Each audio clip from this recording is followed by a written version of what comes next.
En 2022, le réalisateur de la trilogie Guardians de la Galaxie, James Gunn, est annoncé comme co-directeur de la nouvellement créée société DC Studios, remplaçante de DC Films et qui s'occupera des films et des séries pour l'univers DC. Cette année-là est annoncée la fin du DC EU avec Shazam 2, Aquaman 2 et Blue Beetle, mais aussi le renouveau de DC avec le DCU. Les cons, ils ont juste enlevé une lettre, bordel. Aujourd'hui, on est à moins d'un an de la sortie de Superman, le premier film du DC Universe. Joker 2, le dernier film de chez DC qui n'a pas été produit sous James Gunn, est une catastrophe complète. Et on voit les 2-3 premiers projets du DC Universe arriver, comme Créature Commando. Truc qui ne m'intéresse absolument pas, mais bref, ça c'est pas important. Et je vais être honnête, j'ai pas confiance en James Gunn. Voilà. Ça, je pense que je suis pas le seul. Mais est-ce que James Gunn peut m'avoir dans sa poche? Est-ce que le DCU peut être bien? Oui. Et il y a pour moi 3 points importants qui feraient que DC peut remonter la barre. Dans cette vidéo, je vous propose donc 2 points de vue, le mien, et la deuxième partie de la vidéo sera le point de vue d'un autre youtubeur avec qui cette vidéo est une collaboration, Afran Officiel. J'essaierai de me rappeler de mettre sa chaîne dans la description, mais vous savez à quel point je suis tête en l'air, qui donnera également son avis sur la chose. En attendant, je vous laisse à la vidéo en général, fin de cette petite intro. Let's go pour savoir qu'est-ce qui est important pour que DC se reprenne.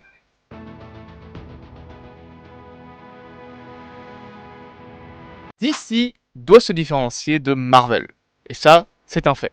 Le DC EU a tenté de copier la formule de Marvel Studios, mais en rushant complètement cette dernière, un peu comme ce que Marvel fait actuellement avec la Multiverse Saga.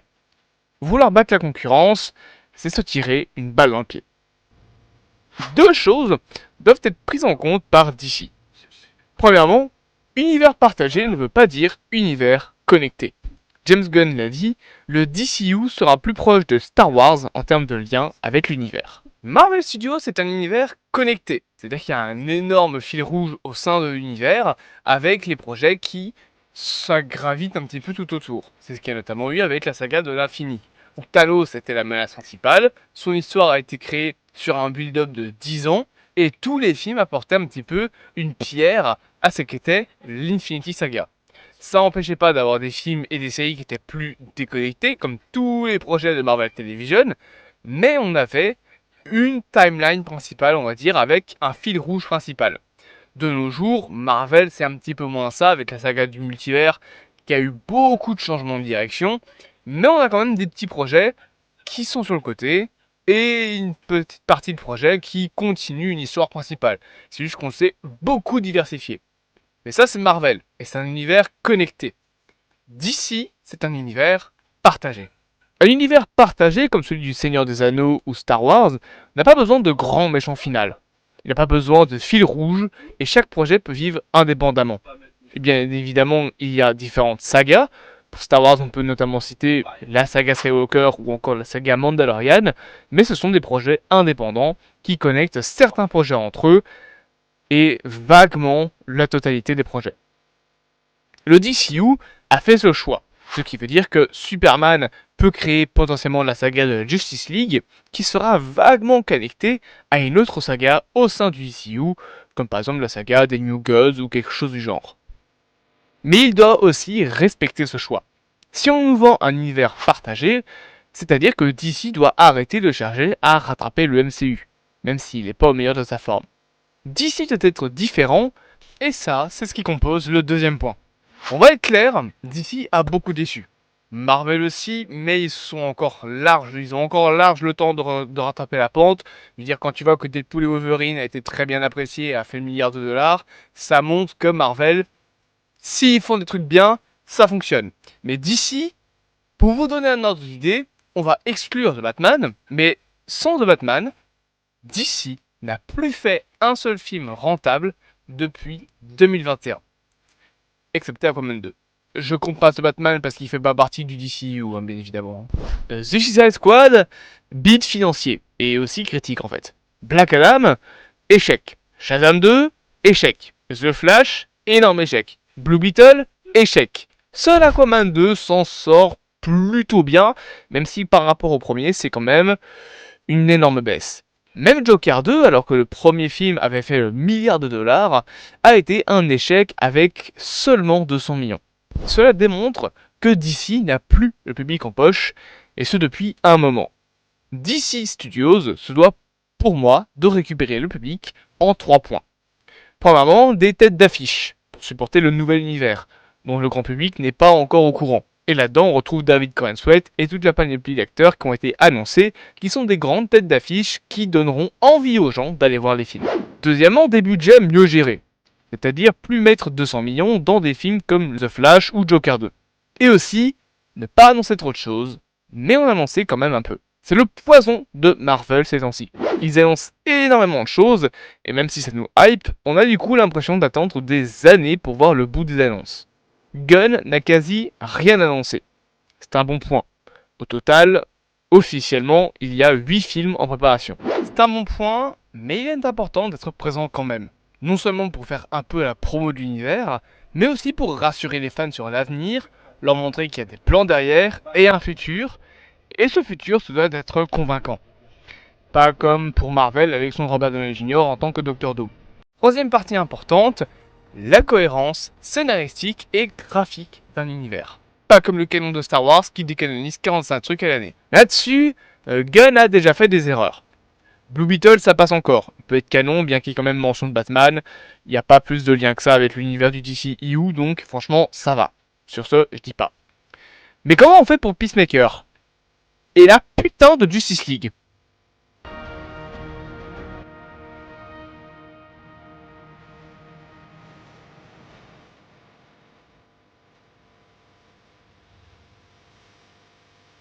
Vous êtes à la bourre, bande de connards! Retourne baisser les poissons, trou du cul! Gunn a dit que ça serait expliqué dans la saison 2, avant ensuite de revenir sur ses mots et dire qu'en fait la saison 1 est canon, sauf le passage avec la Justice League, qui est un passage qui arrive après un combat très important dans la série. C'est pas comme ça que ça marche, Gunn.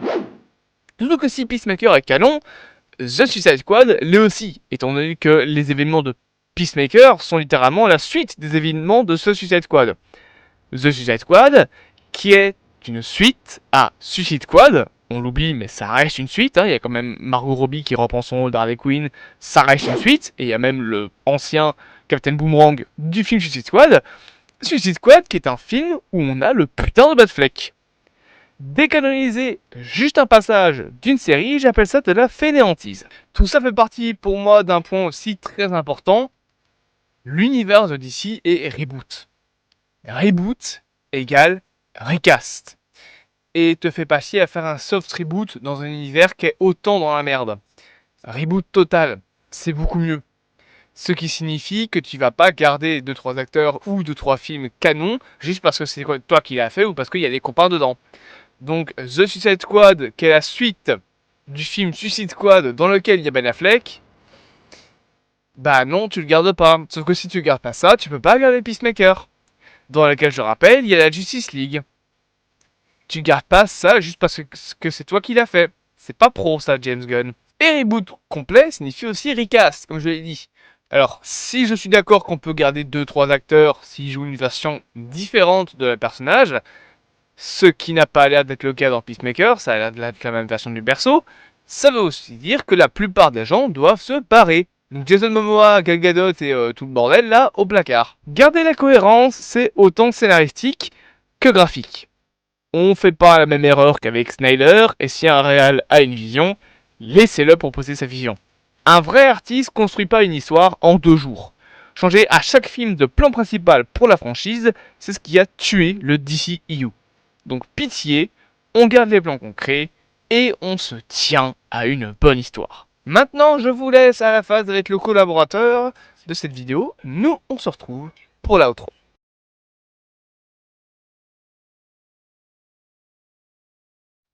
Lorsque James Gunn a été annoncé pour réaliser le nouveau film Superman, bah j'ai pas vu ça d'un mauvais œil, je me suis dit ok cool, c'est toujours bon à prendre, pourquoi pas quoi, c'est pas comme si c'était la 4ème ou 5ème fois que le personnage était rebooté. Et ben quand tu te penches un peu plus sur le sujet, tu te rends compte que pas tout le monde était d'accord avec cette idée. Après avec du recul, est-ce que c'était étonnant de la part du tribunal populaire d'internet? Non. Enfin s'il vous plaît quoi, c'est pas comme si James Gunn avait réalisé quand même la trilogie des Gardiens de la Galaxie, une des meilleures trilogies du MCU à mon sens. En gardant en tête que Superman est une saga relativement cosmique, James Gunn a le CV parfait pour réaliser une nouvelle histoire avec ce personnage. Il a su gérer avec brio le développement de ses personnages pendant près de 10 ans, je vois pas pourquoi ça marcherait pas pour Superman. Non mais vraiment, c'est quoi le problème? Puis je me suis renseigné auprès de sa filmographie. Bordel, j'aurais dû y penser plus tôt. Alors il faut savoir que Gunn a 3 grandes périodes dans sa filmographie. Et du coup, je vais surtout m'attarder sur le début de sa carrière, sa période trash, pour comprendre pourquoi les gens sont un peu inquiets, et à juste titre si on se base que sur ses premiers films. Horribilis, un film de science-fiction et d'horreur, Slither dans sa version originale, qui comme son nom l'indique, parle d'envahisseurs rampants, qui se paient le luxe de s'introduire dans des corps humains afin d'étendre une masse qu'ils ont choisi à leur arrivée. Et forcément, vu qu'on parle d'invasion extraterrestre, le but sera de survivre, et je ne vous dirai pas s'ils s'en sortent à la fin. Perso, j'ai trouvé la fin un peu amère, une sorte de good bad ending, un bon mélange entre les deux. Disons que ça ressemble un peu à ta première partie d'Undertale, voilà. Pour être honnête, c'est pas un film que j'ai fortement apprécié, j'ai bien aimé les effets pratiques qui ont été utilisés, mais c'est vraiment pas ma tasse de thé. Super, qui raconte l'histoire d'un mec un peu trop à cheval sur les règles de vie et qui va en faire son métier la nuit. Là déjà on retrouve un peu le côté super-héros que Gunn exploitera par la suite dans sa carrière. Et en vrai, même si je suis toujours pas fan de cet humour trash et vulgaire, j'ai pas mal aimé le film. Il est relativement touchant dans son propos, je m'attache au personnage, l'histoire est sympathique à suivre, c'est pas un sans faute, mais c'est clairement pas mauvais. On était sur la bonne voie. Jusqu'à ce qu'arrive le projet 43. Oh bordel. Non, je ne critiquerai pas le film dans son entièreté parce que déjà de 1 c'est pas le but de la vidéo et de 2 je ne veux pas m'infliger ce supplice. Je me contenterai seulement de traiter la partie de Gunn. Oui, vous avez bien entendu, parce que ce film est en réalité la réunion de plusieurs sketchs réalisés par plusieurs personnes, dont Gunn, qui sont censés illustrer des scénarios ignobles venant d'un scénariste raté, avec plusieurs niveaux de lecture à chaque fois, comme en témoigne le dernier sketch qui est une véritable parodie des films d'horreur, prenant à contre-pied tous les codes du genre, en donnant à un personnage au premier abord mignon des actes absolument horribles. Et je n'irai pas plus loin dans les détails, ce passage ne sert absolument à rien dans la filmographie de Gunn, en tout cas pas en ce qui concerne Superman. Et du coup, en parlant du héros kryptonien, revenons à DC, puisque comme je l'ai dit précédemment, Gunn avait déjà réalisé 2 projets au préalable avant Superman. Le film The Suicide Squad, qui est un bon film, hein, j'en doute pas, mais que j'ai pas forcément apprécié, et je ne sais pas vraiment pourquoi, étant donné que la colorimétrie était cool, la réal aussi, donc je pense que ça vient peut-être des personnages auxquels je n'étais pas attaché, ainsi que la série Peacemaker, suite directe à la fin de The Suicide Squad, qui, vous avez deviné sans trop de difficulté, se centre autour du Peacemaker, qui était assez effacé lors du film, je trouve. C'était pas le personnage auquel j'aurais pu penser pour faire une série, et pourtant, ça marche. On a enfin un projet hors Marvel de James Gunn, qui est tout simplement excellent. On retrouve le côté super-héroïque sans super-pouvoir de Super, justement. Le générique de la série qui est superbement bien réalisé me fait penser justement à l'ouverture de Super. L'invasion du projet Butterfly fait certes écho à l'invasion du projet Starfish du film précédent, mais si l'on creuse encore plus loin, j'y trouve une certaine inspiration venant de Horribilis. Et évidemment, l'alchimie des personnages me fait fortement penser à celle des Gardiens de la Galaxie. Je pense que vous avez compris où je voulais en venir. Peacemaker, c'est pas qu'une simple série, c'est l'aboutissement de plusieurs années de travail de la part de Gunn. Il a accumulé les expériences cinématographiques jusqu'à trouver le sujet qu'il maîtrisait. Et maintenant qu'il a montré ses preuves, je suis sûr qu'il saura gérer à merveille l'univers de Superman. Il vous reste encore 4 mois pour croire en lui. Après ça, la suite appartiendra à l'histoire.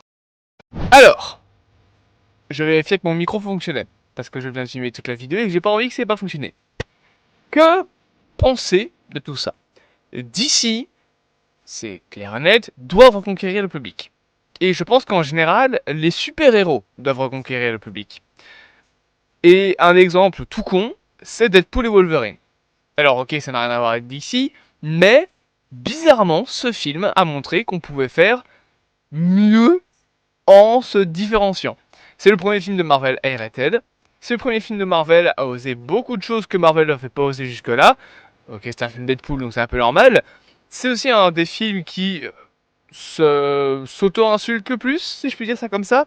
Bref, ce que je veux dire par là, c'est que Marvel, ils ont osé des choses avec Deadpool et Wolverine. Et ça a marché. Ce que je pense, qui est important pour Marvel, c'est de oser des choses pour ne pas juste se cantonner à ce qu'est un film de super-héros, tout en gardant la timeline principale. DC, ils sont dans le même cas de figure, sauf que comme je l'ai dit, on est dans un univers partagé, pas connecté. On a plus de liberté scénaristique et on peut faire un projet qui se passe dans les années 40, puis un qui se passe en 1910, puis un qui se passe en 2020. On peut faire à peu près tout ce qu'on veut. Alors, je pense quand même qu'il y aura à un moment donné un plan principal avec un méchant qui aura un build-up, parce que sinon, je sais pas comment ça va tenir sur 15 ans cette histoire. Il n'y a qu'à voir Star Wars, hein, ça se casse un petit peu la gueule, et il n'y a pas tant de projets que ça. Mais DC a beaucoup de choses à faire pour conquérir le public. Alors James Gunn nous promet un univers où il n'y aura de feu vert pour un projet que quand le projet sera vraiment terminé d'être écrit. Très bien. Mais il faudra aussi nous dire quel projet. Il faudra être présent. Il faudra rassurer les fans, qui sont quand même un petit peu un public cible. Pas le public principal, le grand public reste celui qui fait le box-office. Ça, il faut jamais l'oublier. C'est pas les fans de DC qui vont faire le box-office d'un film au cinéma, sinon Batman vs Superman aurait fait milliards de dollars. Mais du coup, il faut quand même rassurer les fans. C'est-à-dire, si vous avez plus de fans, c'est un peu compliqué, quoi. Donc en gros, DC, rattrapez-vous.